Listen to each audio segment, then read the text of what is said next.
در حین مراسم نه. در حین مراسم شاید چیز میکنه. من فکر میکنم که چیز میکنه. بعد رو تکنیکالش میکنه. میفهمی؟ بعد اون حالت چیز خارجش میکنه.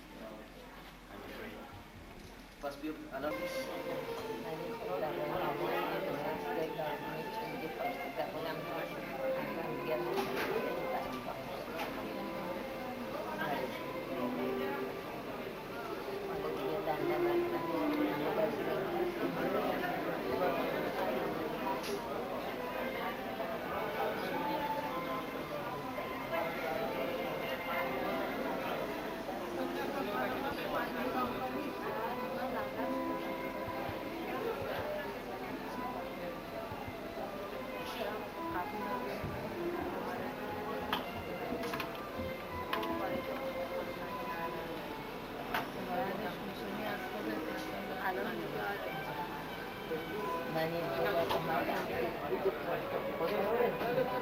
درمان دیگه شده که نبودی رفتیم مثلا ما تو ببین آنیتا چی نقش معامله خود شاپادش نگید با بردم از دست شما من رو میدونم امریکایی چیز داشتم به خدا یعنی یکی دو تا دختری دیگه بودن و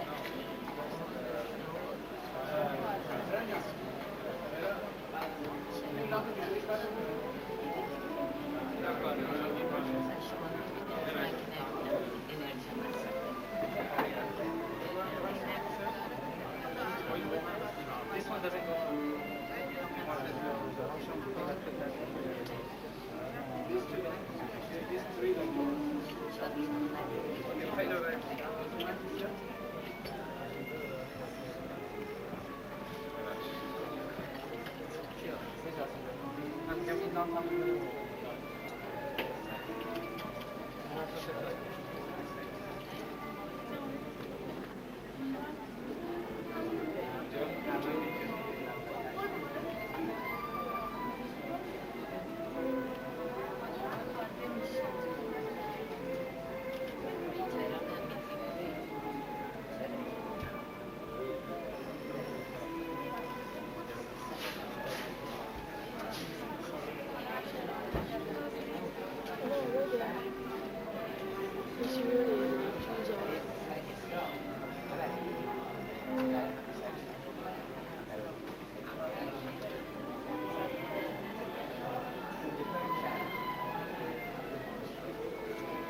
Herbert. Check. اینو ببری؟ آره.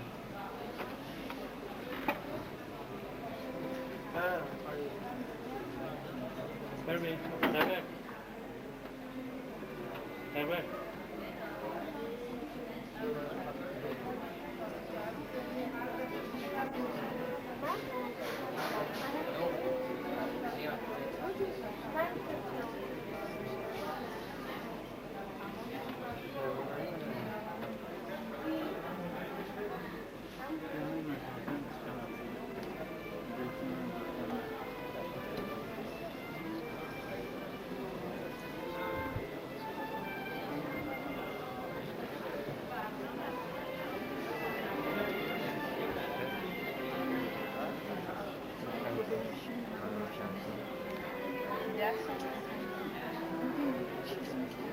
من نظرم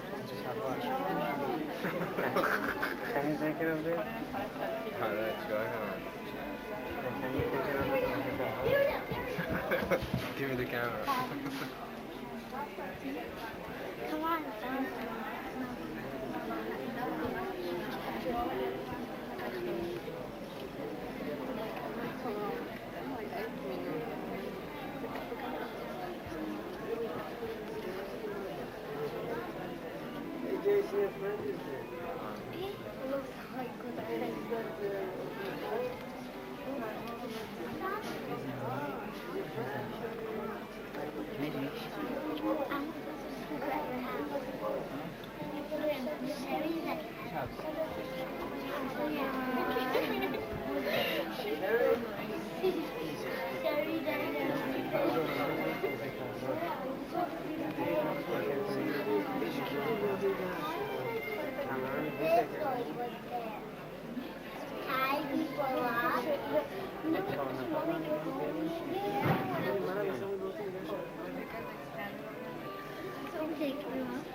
Where's that go?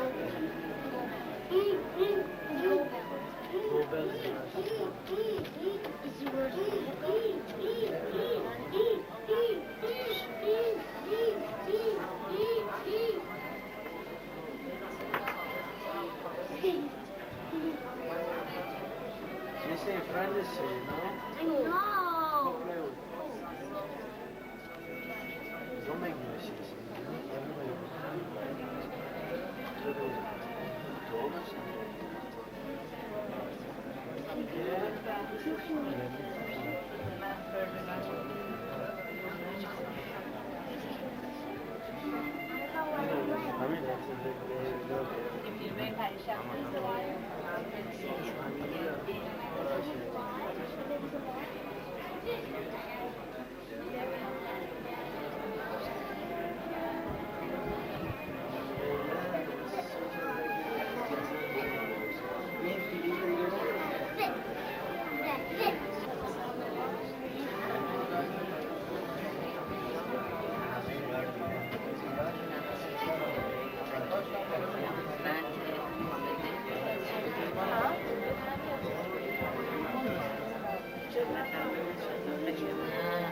خیلی کم میفهمم.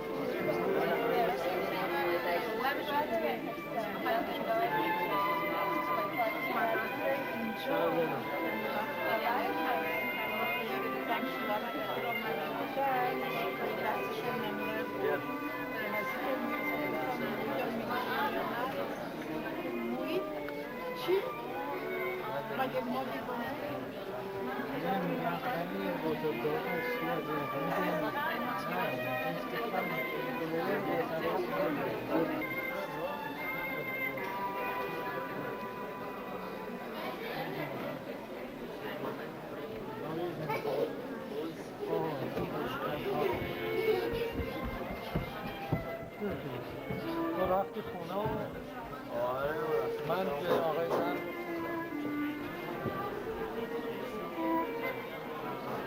ماشین MYC 491 ماشین قرمز تخت ملوچه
خراب نکن خراب نکن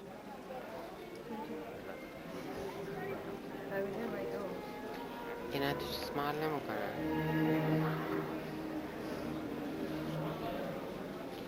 هر کم به این هست که نمیکنن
خانم آقایون تا 3 دقیقه دیگه برنامه رو شروع می‌کنیم. لطفاً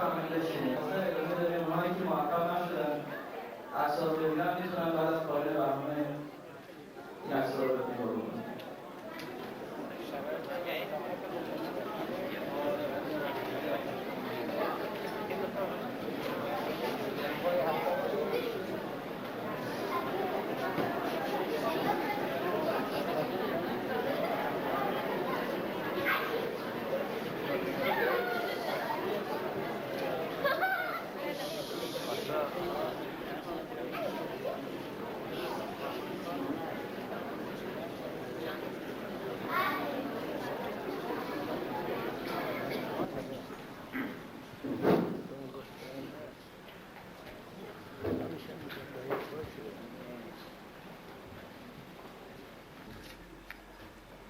روی این سردر نوشته شده به یاد داشته باش گذشته را، در حال زندگی کن و با آینده امیدوار باش. ما امشب در اینجا جمع شدیم که به یاد بیاریم اون چه بر سر ما آوردند. در اینجا جمع شدیم که به یاد بیاوریم و به نسل بعدی این رو منتقل بکنیم. همونطور که می‌دونید کمیته جوانان در چند سال اخیر برنامه‌هایی در سالروز یوم هشوار ترتیب داده و امشب نیز برنامه‌ای با تلاش چند ماهه گروهی از جوانان ترتیب داده شده که امیدواریم مورد پسند کل دوستان قرار بگیره. در قسمت اول برنامه همونطور که ملاحظه کردیم یه نمایشگاهی تهیه شده از حدود 200 عکس که از سازمان سایمون ویزنتال در لس آنجلس تهیه شده که البته بعد از پایان برنامه همونطور که قبلا اعلام شد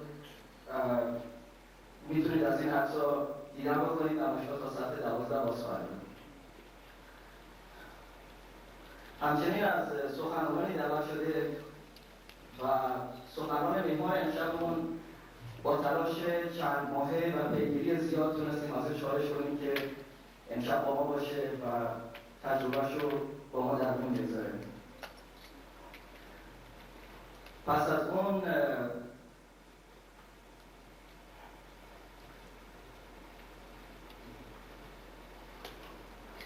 نمایشی داریم از اسلاید و موزیک و در قسمت آخر مراسم روشن کردن شب طبق رسم همه ساله خواهیم داشت.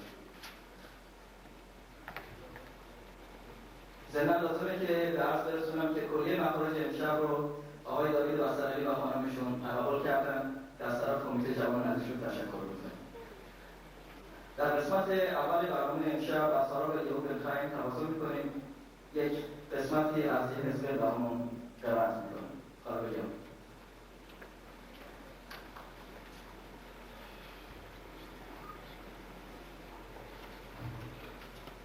הייתה עליי יד אדוני, ויוציאני ברוח אדוני, ויניחני בתוך הביתה והיא מלאה עצמות, והעבירני עליהם סביב סביב, והנה רבות מאוד על פני הבקעה והנה יבשות מאוד. ויאמר אלי בן אדם, אז תחיינה העצמות האלה, ואומר אדוני אלוהים אתה ידעת. ויאמר אלי, הנבא על העצמות האלה ואמרת עליהן, העצמות היבשות שמעו דבר אדוני. כה אמר אדוני אלוהים לעצמות האלה, הנה אני מביא בכם רוח וחייתם, ונתתי עליכם גידים, ועליתי עליכם בשר, וקמתי עליכם אור ונתתי לכם רוח וחייתם, וידעתם כי אני אדוני. וניבאתי כאשר צוויתי, ויהי כל כהינה ואי מן רעש, ותקרבו עצמות עצם לעצמות. וראיתי והנה עליהם גידים, ובשר עליו ויקרב עליהם אור מלמעלה, ורוח אין בהם. ויאמר אלי, הנבא אל הרוח, הנבא בן אדם ואמרת אל הרוח, כה אמר אדוני אלוהים, מארבע רוחות בו הרוח, ושלחי בהרוגים האלה ויחיו. והנבאתי כאשר ציווני, ותבוא בהם הרוח ויחיו ויעמדו על אדם חי גדול מאוד מאוד. ויאמר אלי בן אדם, העצמות האלה כל בית ישראל הנה. הנה אומרים יבשו עצמותינו ואבדה תקוותנו נגזרנו לנו. וננבא ואמרת עליהם כה אמר אדוני אלוהים. הנה אני פותח את קברותיכם ועליתי אתכם מקברותיכם עמי והבאתי אתכם אל אדמת ישראל וידעתם כי אני אדוני בפתחי את קברותיכם ובעלותי אתכם מקברותיכם העיר. ונתתי רוחי בכם וחייתם והנחתי אתכם על אדמתכם וידעתם כי אני אדוני דיברתי ועשיתי נאום אדוני.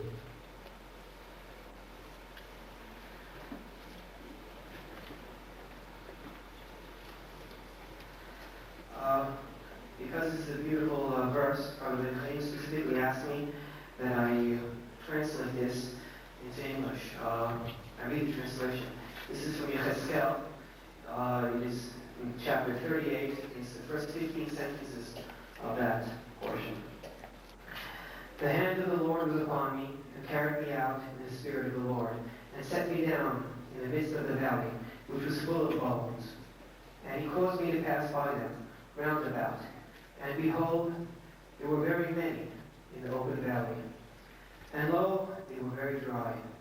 And he said to me, Son of man, can these bones live? And I answered, O Lord God, thou knowest. Again he said to me, Prophesy over these bones, and say to them, O dry bones, hear the word of the Lord. Thus says the Lord God to these bones, Behold, I will cause the breath to enter into you, and you shall live. And I will lay sinews upon you, and I will bring up flesh upon you, and cover you with sin, and put breath in you, and you shall live. And you shall know that I am the Lord. So I prophesied, and I was commanded.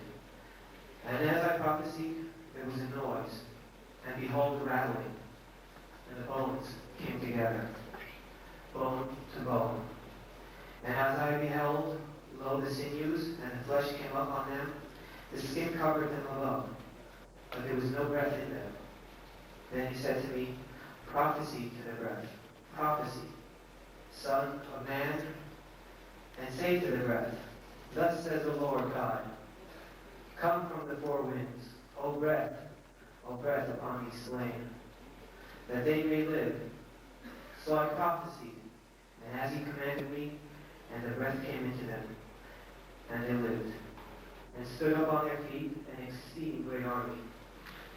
Then he said to me, Son of man, these bones are the whole house of Israel. Behold, they say, Our bones are dried, and our hope is lost. We are clean, cut off. Therefore, prophesy and say to them, Thus says the Lord God, Behold, O my people, I will open your graves and cause you to come up out of your graves and bring you into the land of Israel. And you shall know that I am the Lord, when I have opened your graves, O my people, and have brought you up out of your graves, and I shall put my spirit in you, and you shall live, and I shall place you in your own land. Then you shall know that I, the Lord, have spoken and performed it, says the Lord.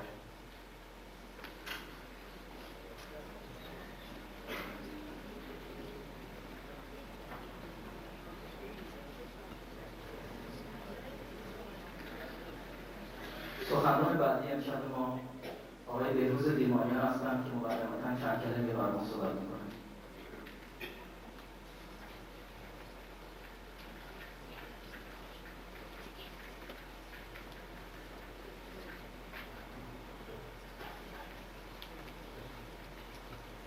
من از حضور آقای داخل‌ها تشکر می‌کنم که در این مراسم شرکت می‌کنم.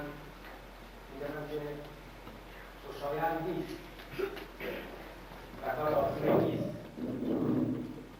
کار آسانی نیست شرکت در عملیه مراسمی نه تنها به خاطر یه وقت که وسط هفته و مشکله، بلکه به خاطر این بار سنگین روانی که بر دوش همه سنگین می‌کنه موقعی که در یک همچین مراسمی شرکت می‌کنیم.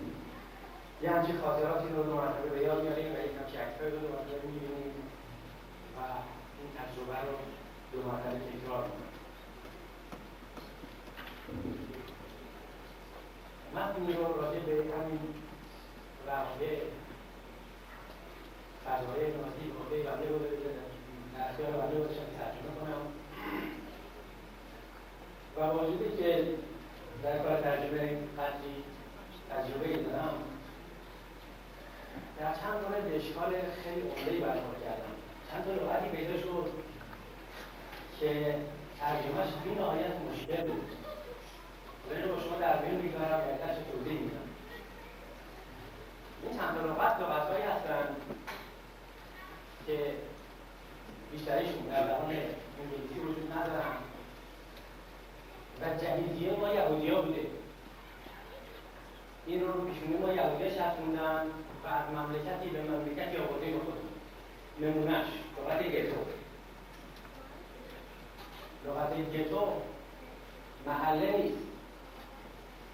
محله‌ای رو که ما آشنا می‌شناسیم، محله سیاه‌نشین، محله لهستان‌نشین، محله یهودی نشین فعلی در آمریکا، این گتو نیست. این یه محله است، جایی است که تمرکز بیشتری از یهودی‌ها توشه. گتو یک محله بوده بسته. که من لغت‌ها رو می‌گم در حقیقت یک تصویری از نحوه زندگی یهودی‌ها در تحت شرایط دشوار زالود از جمله در آلمان، از جمله در روسیه، از جمله در لهستان تو ذهن آدم نقش می‌زنه. مثل این محله بوده بسته. حداقل تماس با دنیای خارج، رفت و آمد محدود، تأسیسات محدود، تحت کنترل و تحت فشار. هیچ وقت یک رابطه فردی میان اهالی گتو و دنیای خارج ایجاد نمیشه. اگر احیانا یک خطایی از داخل گتو از یک کسی سر می‌زده که در چشم آلمانی‌ها یا نازی‌ها یا هر کسی دیگری خطا محسوب می‌شده، تمام اهالی گتو نسبت بهش مظنون بودن و باید به اصطلاح سرمش رو بکشن و طعمش رو بچشن. همشون با هم مورد مجازات میشن. به این میگفتن گتو. وقتی که دیکشنری رو باز میکنیم نوشته محله یهودی نشین، نوشته محله محدود و محدود و بعد اون قلوش هم میشه معمولا مال یهودی ها. بنابراین این یکی از جهیزیه هایی بوده که ما از آلمان با خودمون آوردیم. لغت پوگروم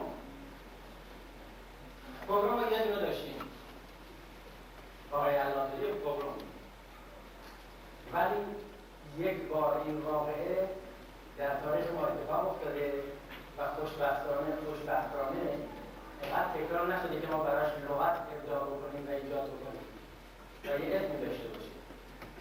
اسمش رو داشتیم این واقعه و توضیحش هم مسلم چی. ولی پوگروم در روسیه یه واقعی بوده که مثل ورزش هفتگی، مثل شام و نهار و مثل گردش و تفریح هر هفته اهالی روسیه انجام می‌دن. هر ماه انجام می‌دن. چیکار می‌کردن؟ می‌رفتن توی محله یهودی. در آلمان که اصلا این نشانه وطن‌پرستی بوده. آزار و شکنجه یهودیان جزو نشانه‌های وطن‌پرستی بوده و سرسپردگی نسبت به حزب نازی.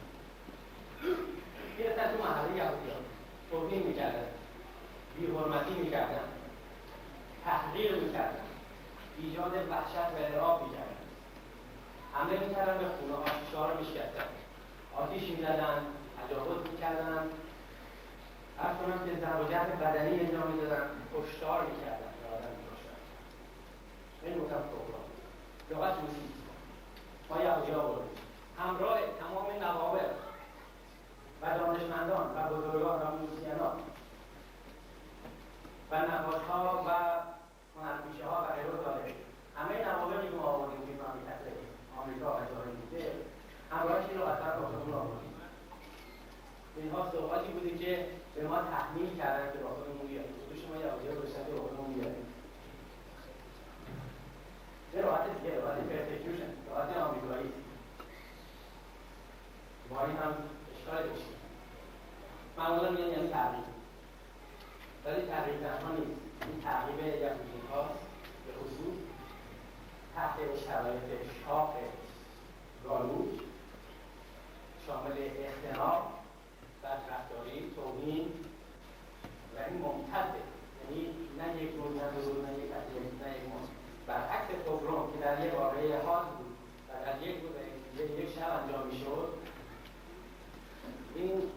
پس یک پرسکیوشن یک عادتی که به صورت قانونی و اگر قانون نباشه به صورت قربان‌مرد از سازمان یافته دنبالش رو میگرفتن و مرتب یهودی‌ها رو آزار می‌دیدن میرنجوندن مستحصلشون میکردن و زندگی ایجادشون میکردن بلکه مهاجرت رو نمیدن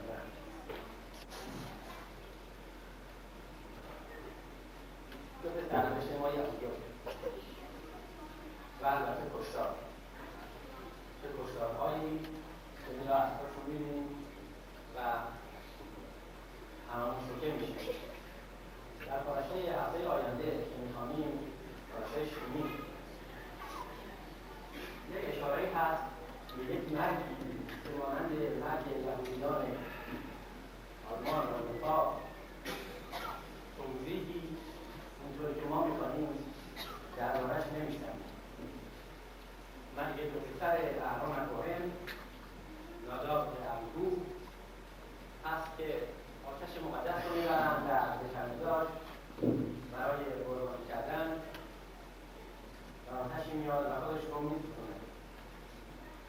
چه تشابهی به سوختن برادران یهودی ما در این واقعه هم. در دوران میگه عشق زها، دلیلش عشق زها بود یا آتش بیگانه، آتش خارجی بودی که برای قربانی کردن ازش استفاده کرد. یه تفسیر دیگری رو من خوندم در راشی از قول ربی اشماعیل دور دیگری رو میگه که علتش این بوده که در مقابل مشه ربن راه بزرگ جامعه ما جامعه یهودیت در مقابل او اینها دهن باز کردن که به مردم درس بدن و نصیحت کنن از این جهت. یه تفسیر دیگر میگه مشروب خورده بودن و مست بودن در حال مستی رفتن به میداش و از این جهت این برا سر بود. شبیه همین واقعی که در آلمان اتفاق افتاد ما نمی‌دانیم چی شد. اطلاعی نداریم که به چه دلیل باید 6 میلیون از این ملت بنده دچار یک همچین بلایی بشن و تنها چاره‌ای که داریم باز از همین پاراش‌های شیمی در رابطه با همین واقعیت هندویت و یزدم اهرام خاموش کن. اهرام هیچی نداره، نمی‌تواند تعریف کنه، نمی‌تواند نکنه، نمی‌تواند حرفی بزنه، نمی‌تواند دلیلی بیاره نمی‌تونه نگه. راهی که ما داریم در مواجه شدن با این اشکال‌های واقعی دردناک همینه که کاتب به ما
آدولف آیشمن آرشیتکت کشتار دست جمعی یهودیان در اروپا بود.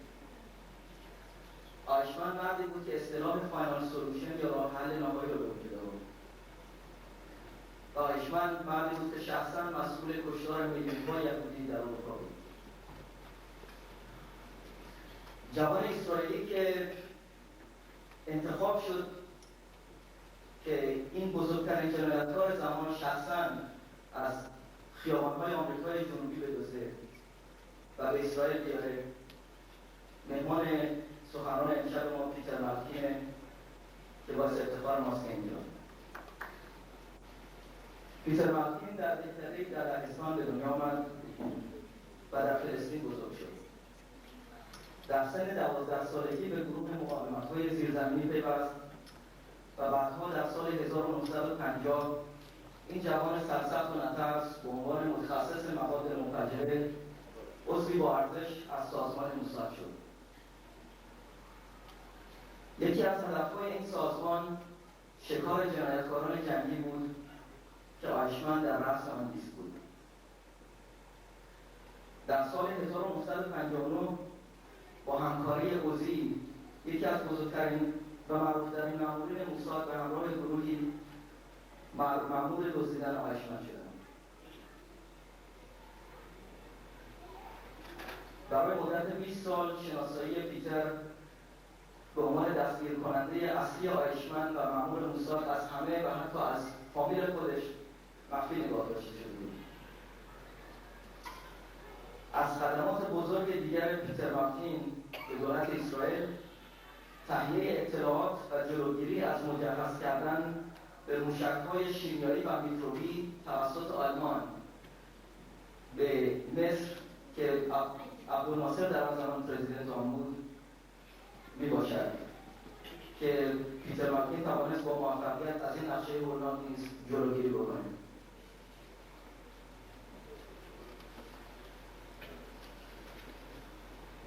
پیتر مالکین 2 دفعه مفتخر به دریافت Minister's Medal of Honor یا مدال افتخار نخست وزیری که بالاترین درجه افتخار در اسرائیل میباشد نایل شده است. او در سال 1976 از کارهای دولتی کناره گرفت. پیتر غیر از اینکه نقاش قابلی است، استاد هنرهای رسمی بوده و استاد گریم و تغییر قیافه نیز میباشد. پیتر مالکین همچنین مشاور بین‌المللی در امور امنیتی و ضد تروریسم بوده و نویسنده 4 کتاب از جمله آیشمن در دستان من میباشد. Ladies and gentlemen, it is a great honor and a great personal privilege to introduce Peter Z. Malkin.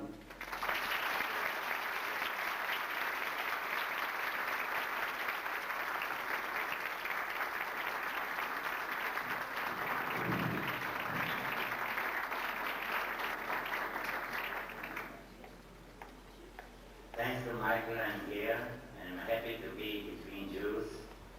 And I'm sorry that I don't know your language, but I've been many times in your country, but still I didn't learn the language, and I was not sure that ever it will happen to me that I will speak here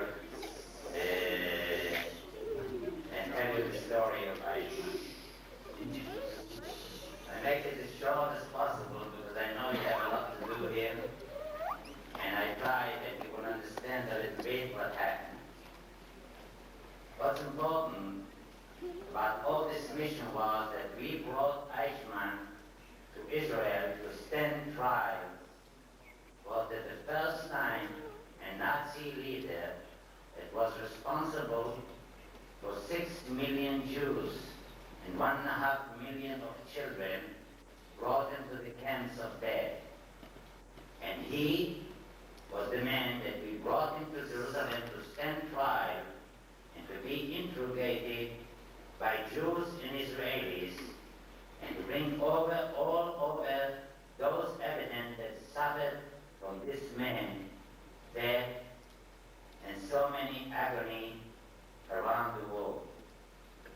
I think that was one of the biggest trials ever after the Nuremberg trial, and I think there have been thousands of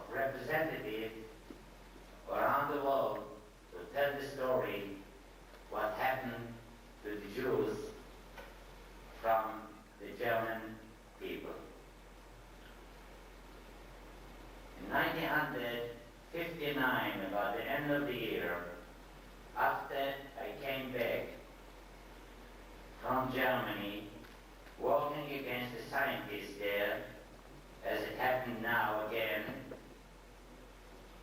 to avoid missiles that will go through Egypt again to harm Israel. And if you read the history, you will know that we succeeded to stop the German to produce missiles for Egypt only by one thing that we say to German. Any German is going to sell missiles and chemicals to Egypt and other countries will be dead. Now we haven't been people who looked after German, after Nazis. I was at the time in the Mossad, and we had to bring intelligence and to execute. That's what we have done. From the end of '59, after this mission, suddenly my boss called me and said, "Look, have you ever been in South America?" I said, "No, why?" He said, "You've been chosen to be one of the team that will go to capture Eichmann." I really didn't believe, because this name, Eichmann, we heard it so many times, and I thought he's just kind of joking. And I had a very big concern. It was a big privilege to do it, because most of my family was killed by the Nazis, and the one who was responsible was Eichmann. My sister, brother, our 3 children, small children, about 150 relatives of mine, and I, luckily, through my mother, I was born in Israel, but we went back to save our family, was stuck in Poland, and ran away and succeeded somehow to leave and to come to Israel. God somehow brought me to be in this mission, because I was at that time the Secret Service in the Mossad, and I was a commander there. I was chosen for a few reasons. One, I spoke German. Second, I was a commander in the Secret Service. I was a master of disguise. I could disguise people, and that was important at that time. We had to take Eichmann to catch him, to bring him, as it happened, as a al-Siyar. And I was at that time also a master of karate. So I had enough reasons to be one of the team. And everybody of the team, about 6 or 7 people we have been with a doctor, everybody has done his job. In the beginning, let's say 3 months before May, it was, we say February, something like this, we went down to South America to capture Eichmann. I want to tell you one thing. Till we didn't capture it, we didn't know it's the man. We tried again and again, because he was somehow, after 15 years, he didn't look the same. Eichmann was already all the time known with the uniform, with his hat. People when take off the uniform and hat, you never know who they are. It's exactly he is the man or not. And if you add 15 years, it was very, very difficult to know. We tried about 2.5 years to catch him, and there have been a lot of mistakes we have done, but this is a good occasion here to tell you that the man that we have to thank him was a man called Fritz Bauer, a prosecutor in Hessen, that he gave us the first hint to a Jew, half blind and half Jewish. He said, "I think that Eichmann is in Buenos Aires." Many people, including Mr. didn't know, or they'd been very mistaken where he is. After 1 year, we sent somebody, and the conclusion of our agent said he is not a man.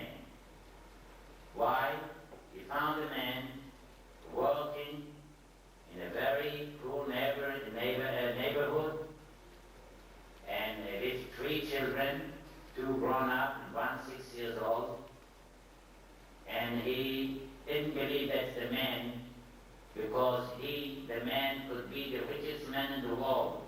So many Jews, rich Jews, would give him everything to save their life. And suddenly is a man who lives somewhere in Buenos Aires, a place called San Fernando, and people say he's the man. We started to check his bones, his nose, his eyes, and step by step we came to the conclusion that it's a good percentage that he is the man.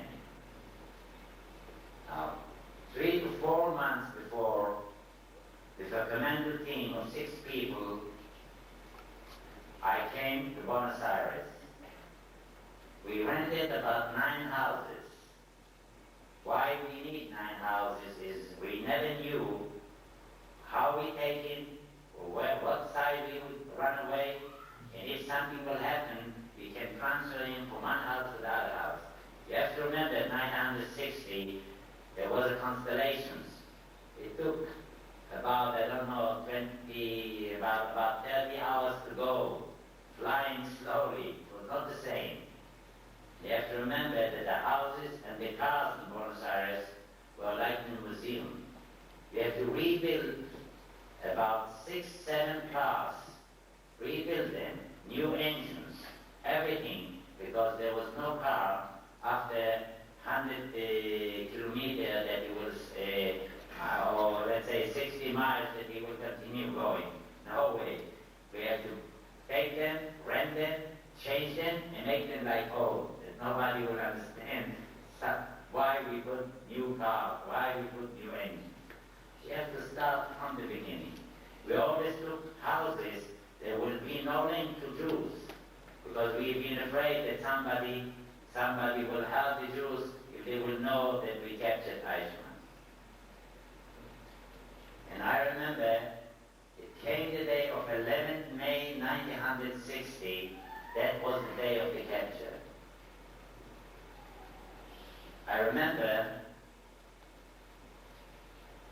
when I walked there on the streets and I tried to concentrate when a car is aside and the team is waiting for me, I'm walking on the street and I'm waiting that Eichmann will arrive at 8 o'clock. I remember I see my relatives, I see my mother, I see Tel Aviv. I said, no way I can concentrate. And my whole fear is, would I catch him or not? Because I knew I was not alone. These kind of things, you don't do it alone. But the first step is, if you fail, all will fail. And I said, if I capture him, maybe he shouted or something, but the police will go through, it's a lost case. And I said, God help me that I will do it well, and then I don't want to do anything more. Just help me to catch him, and nobody will see. So how do you catch a man? People, today, kidnapping became a normal way of doing things. But we went there so far at that time to capture a criminal and to bring him to trial. It's not for money, it's not for revenge, it's for justice. That people will understand what a man like him, Eichmann, the architect of the final solution, will tell the world from his own mouth what he has done and why. That was most important, that people, even so, wouldn't come and say it never happened, but still hold his mouth in my hand. He said, okay. And then somebody else told him, asked him, who do you think captured you? And he said, who could it be? It's only Israelis. And that was a very big mistake that he's done. When we went into the room, we asked him, who are you? And he said, I'm Ricardo Clement. That's the name he had in Buenos Aires. Who are you? Again, Ricardo Clement. Say now, it starts like telling you. The other time will tell he's somebody else. And what can you do? Again and again. Why did you say that the only one who can capture you is an Israeli.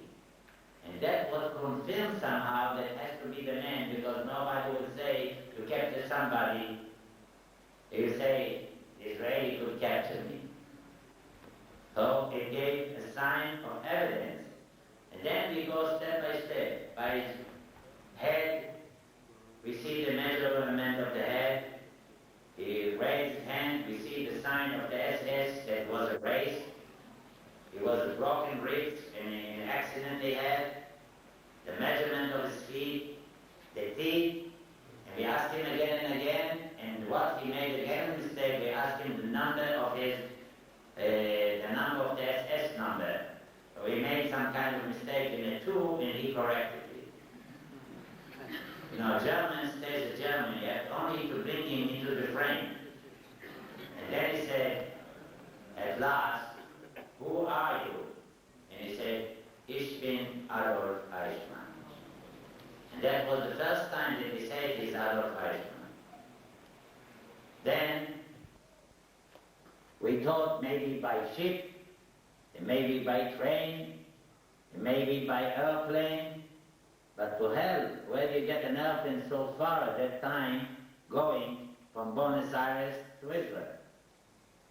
But after a few days, we got an idea, because there was the independence of South America in Buenos Aires, 150 years of independence, and we decided, through our wish, the head of the Secret Service, that in the Mossad decided to send an airplane for goodwill to bring people from Israel ahead of Iba Eben, that he didn't know about it, that he will bring good relationship between us and Buenos Aires.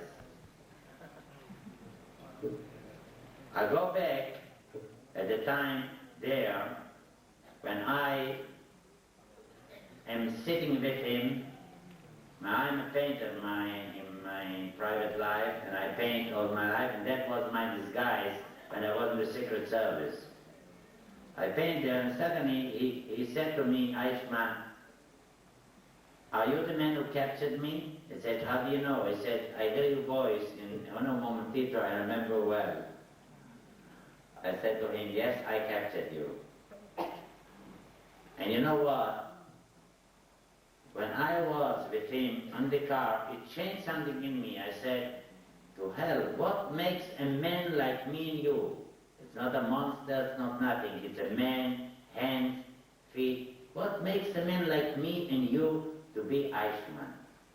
To be a murderer, to be an architect of so many people who have been killed, so many children with no mercy.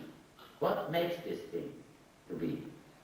And then he said to me, I say yes, and I said to him, look, I want to tell you something. I just give you a symbol, because I know we can't tell all the story, but I want to give you a symbol, who is a Nazi and how he is. And I tried with a good will just to explore if I could have a common language with him, just for a while, for a minute, to see if this man has some kind of human feelings. And I said to him, I'm going very simple. I talk about his son. I say, I've seen you, boy, through the window when I was watching you. He said, did you kill him? I said, no. Why should we kill him? He couldn't believe that you have a chance, and you wouldn't, a chance of power, and you wouldn't take it. You have to kill the boy. I said, no, I just want to ask you a question. How is it come, Eichmann, that your son is alive of 6 years old and you love him so much? The son of my sister, 6 years old, blonde, blue eyes, exactly like him, is dead. And he said to me, look, Peter, wasn't he Jewish? I said, yes, he was Jewish, so what? He said, didn't you know? All the Jews we have to kill. That was the way to do it. That was an order. And I said, an order? That's why you did it? He said, and you didn't come to catch me through an order? I said, yes.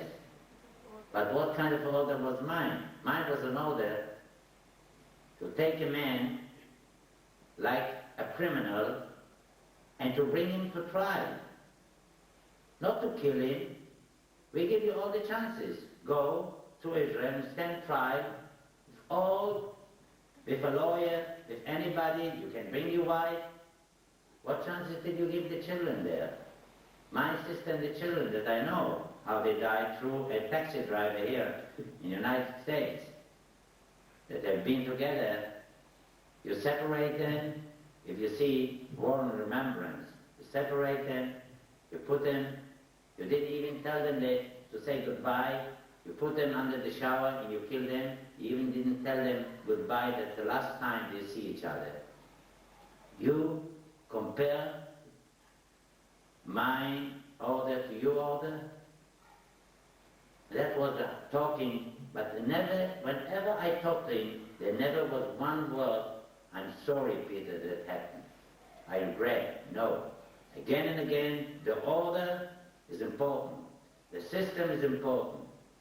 Never say I'm sorry, because they believe, and the fear was so strong, when I tried anything to do, the most, that he will tell me where's Mengele, where's Miller, some others, criminals, he would never do it. And I knew he wouldn't do it. He would give his son, if I kill his son, he wouldn't give a name of a Nazi murderer.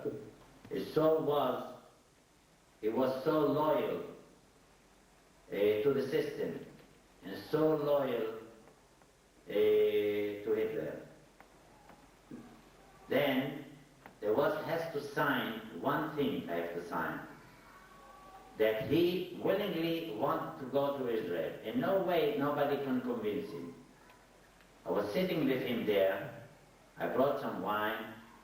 I gave him the wine, we drink, and I said to him, look, Eichmann, you signed this note that you accepted to go to Israel because it's important that you children, for yourself, you stand there and try, and you talk to the whole world what really happened.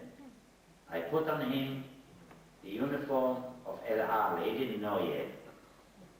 I put him on him the head. I didn't put the Magen David. I said, let's see. And he suddenly, he dressed this thing. He felt so good. Suddenly he's again with the uniform. I said, look at yourself in the mirror. Look, suits you very good, you know, well. And suddenly I started disguising him and say, were you going to kill me? I said, no, we just wanted to bring you somewhere.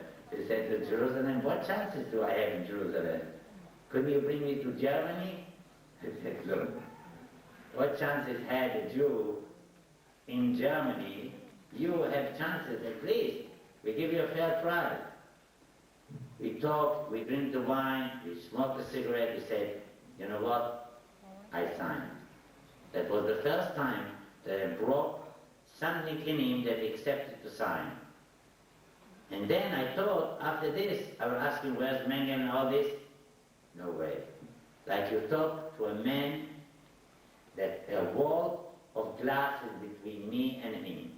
No way you can talk to him and convince him and feel somehow that he regrets. Impossible. I said to him after he signed, you know what? I'll visit you in Jerusalem. He said, really? I said, yes. I promise you when you be in the prison in Jerusalem, I come to visit you. Now, in the 11th of May was the capture, and after 22 days, I've been with him 11 days, talking here and there, talking all the possibilities. And I come to the conclusion, no way I could even touch his soul.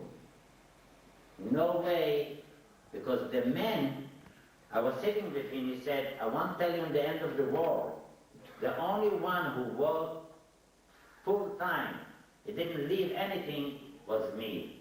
He talks to me like he was working, you know, in a factory. He wants to show me how he was loyal.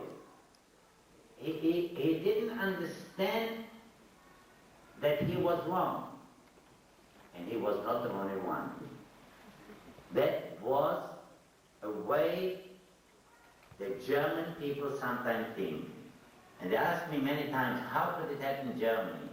And I said, no flower can grow, there's no water. And it grew there, it is not an accident.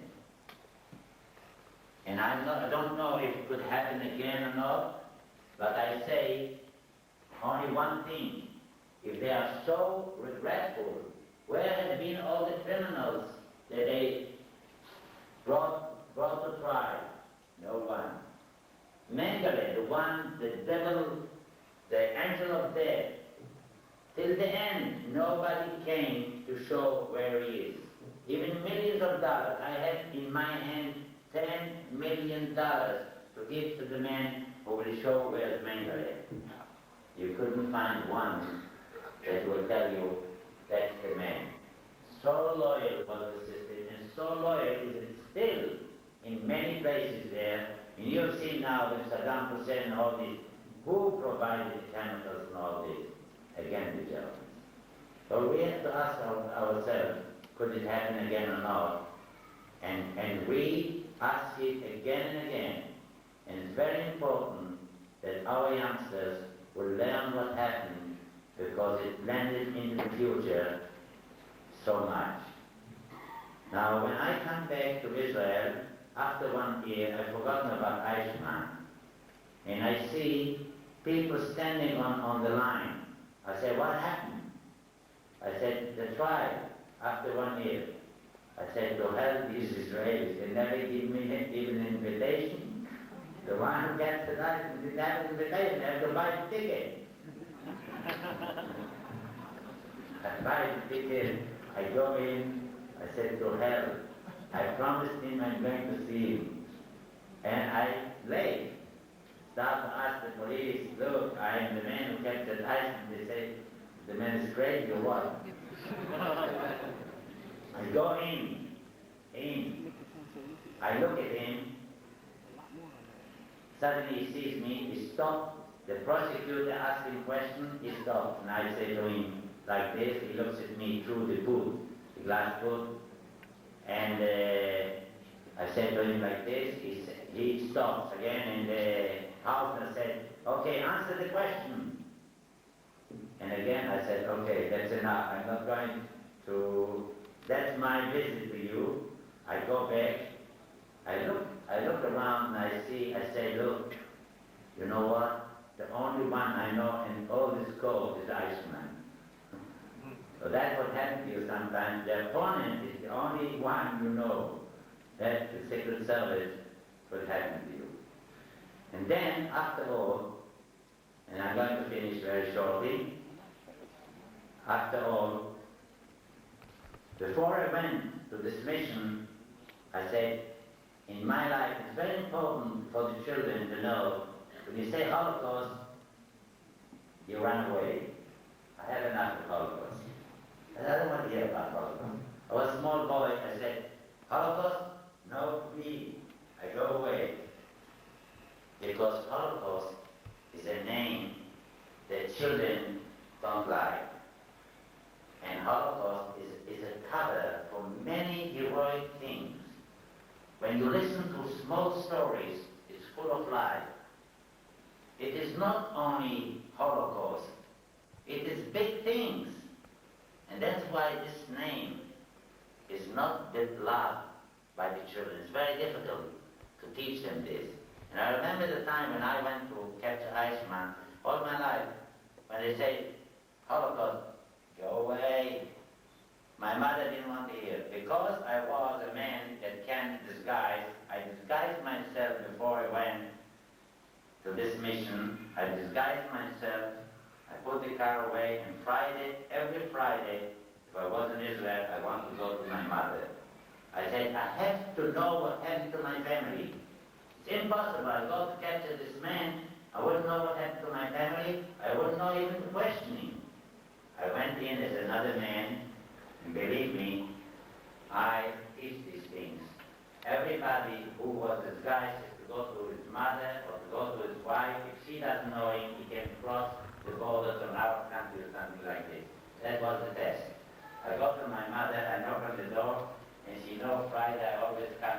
said, "Oh, Peter!" Suddenly she opened the door. "Oh, excuse me, who are you?"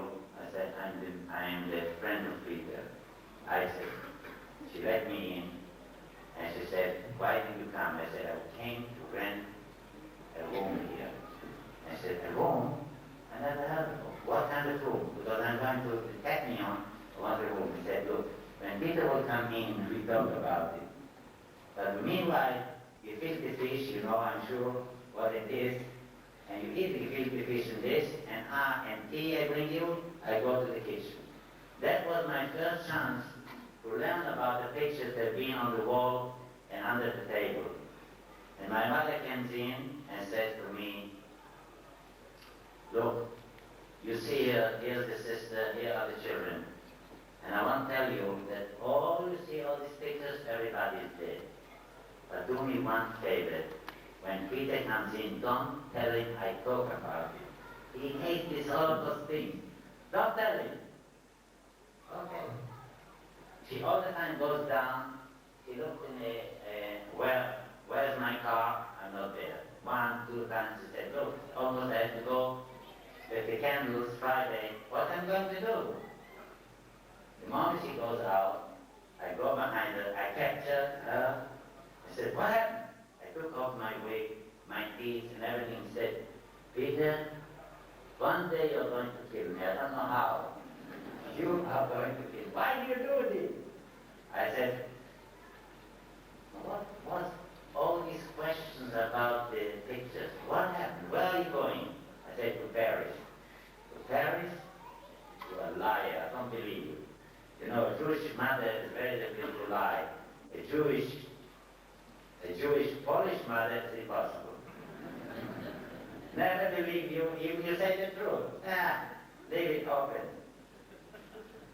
So, why I tell you about my mother?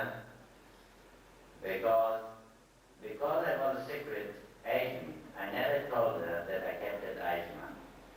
And one day I'm Greek, suddenly my wife called me and said, "Look, if you don't come home, you'll never see your mother."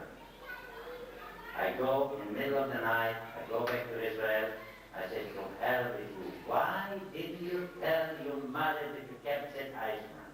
And I tell you why I didn't tell. Not because of the secret. Because if I would tell her that I kept at Eichmann 1960, I couldn't work till 1976. You all the time would think I kept everybody around the world. I couldn't tell her. When she was dying, I went up to her bed and I said to her, "Mother, I want to tell you one thing that I kept from you. I have to tell you that I was the man who captured Eichmann. I promised you when I was a boy that 3 German I will capture for every boy of my sister. And believe me, there was no trial, but 3 German I captured. 2 was a trial. 1 was a trial." She doesn't answer me. And there was a neighbor there, she said, "No, she didn't answer about 2-3 days." I said, "Again, Mother, I'm the man who captured Eichmann." In the end, she held my hand and said, "Peter, I heard you." After 2 minutes, she died. And that is my story. Thank you.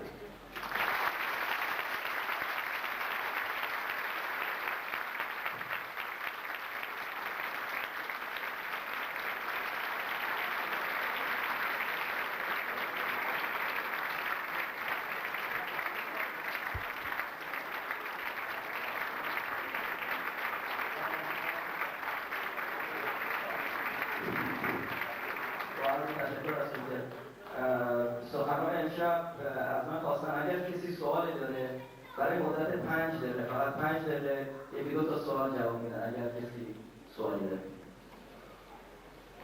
Jack. I read somewhere that Myc remarried his original wife when he came to Argentina. No. He had a close talk. He bought flowers based on his original wedding anniversary. And that was a tip-off. He didn't marry anybody. We thought we thought that recovery from it, that's a mistake of our Asian. We thought that she, his wife, married a new man called recovery from it. Okay? Now, you know, it happens at the time of marriage, somebody buys, the flowers we bought. We bought the flowers to see how it will react, the whole thing. Understand? Now, what we have done is only that we verified that this recovered Clement is really Eichmann. Now, there was no other way. They married, it was the same couple. They had only one child, younger, 6 years old, that I wanted to meet him half a year ago to see what happened to the youngster. He's 76 years old. What happened to him? What he said about his father. So I didn't succeed yet. I hope I will do it in the future. So there was no question about it. It's the same woman, no remarriage.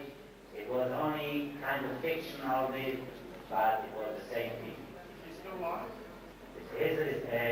His wife is still alive. And his 3 children are still there in Argentina. Any more? Yes. Why did you write about Eichmann? You captured 3 Germans, right?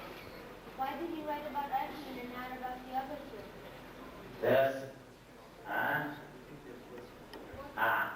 The question is, why did I write about Eichmann and not about the others? First, I can't tell about the others.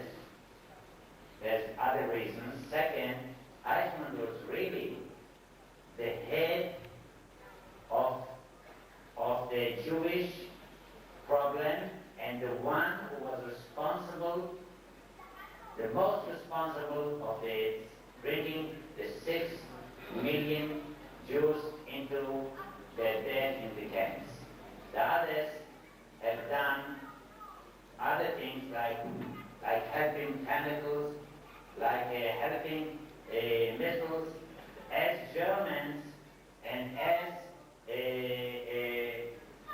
engineering against the war against Israel. Okay? Thank you.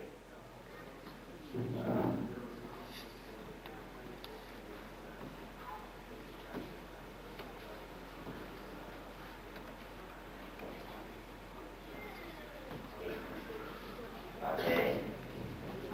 The question is, if I captured Eichmann, why didn't I beat him? How I controlled myself?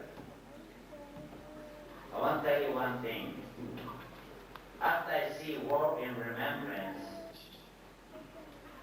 when I saw the scene of the train and the children going down with the mothers and all this, and I saw them go step by step into these showers, I said to myself, if I would meet him, after I saw this scene, I'm not sure he would be alive. Now you have to remember, you can't come with anger, ready anger. I have to understand it. I couldn't, because he did this and this. When I saw him, I was so amazed, I couldn't believe that that's the man who did it. So you have to remember, not the face shows you who he is, but the deeds, how he reacted. The other thing is, the most important thing was as Secret Service people to bring him to Israel to trial and not to kill him. If you kill him, what revenge is it for so many people? The only thing was important to hear him and to listen what he says, that all world will listen what our chairman, how they did it. No revenge could do. If somebody will kill him, you will lose the documentary, the truth, how they did it. And that's the big difference between Myc and Eichmann. I don't say Myc is not a man, but Myc, all the time the other people talked for him. In this trial, Eichmann all the time tried to tell how he did it and how he's innocent, and that itself showed you why he was, what he was and what was Germany.